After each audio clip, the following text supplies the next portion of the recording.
আসসালামু আলাইকুম ভিউয়ার্স।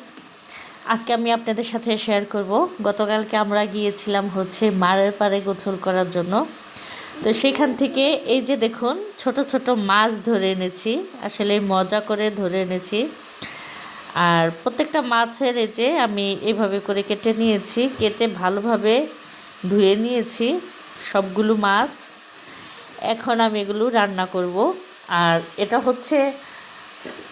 বাচ্চাদের আসলে একটা আনন্দ, সেই জন্য আর কি ওরা মাছগুলো ধরে এনেছে। তো সেই জন্য এখানে নিয়েছি এই যে পেঁয়াজ, আর ছোট থেকে একটা আলু নিয়েছি। এখানে নিয়েছি টমেটো কুচি, কাঁচামরিচ, এটা রান্নার তেল, সামান্য পরিমাণ একটু মরিচের গুঁড়া, একটু হলুদের গুঁড়া, আর সেই সাথে লবণ। এখন এগুলোকে আমি খুবই ভালোভাবে হাতে এভাবে মেখে নেব, এভাবে করে মেখে নেব। আর বাচ্চারা তো এটা নিয়ে খুবই আনন্দ পাচ্ছে যে মাছগুলো ওরা ওরা ধরেছে।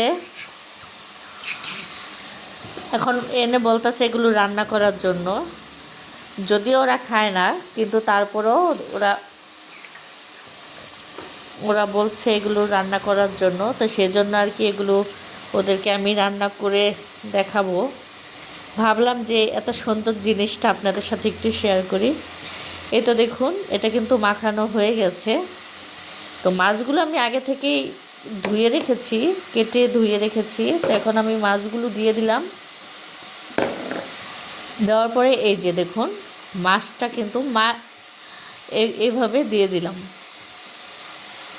এখন বলতে পারেন অনেকেই যে মাছ থেকে তো আলু বেশি, আসলে এটা খাওয়ার জন্য বা ওইরকম কিছু না, এটা শুধু একটি এনজয় করার বিষয়, এটা একটা আনন্দের বিষয়। তো এখানে আমি একটু হাতটা আমার ধুয়ে পানি দিয়ে এখন আমি রান্নাটা বসিয়ে দেব। এই তো দেখুন আমার তরকারিটা কিন্তু হয়ে গেছে, দেখতেই পাচ্ছেন। এই পর্যায়ে আমি দিয়ে দেবো উপর থেকে একটু ধনেপাতা কুচি, একদম ফ্রেশ, এগুলো গাছের ধনেপাতা। তো গাছ থেকে এনে দিয়ে দিলাম। এটা সুন্দর একটা ঘ্রাণ আসবে আর খেতেও ভালো লাগবে। তো আমার আজকের এই মজার রেসিপিটা আর সেই সাথে মজা করে মাছ ধরে আনাটা আপনাদের কেমন লাগলো সেটা অবশ্যই জানাবেন।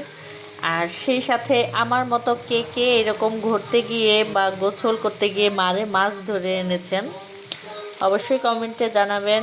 সবাই ভালো থাকবেন, সুস্থ থাকবেন। আল্লাহ হাফেজ।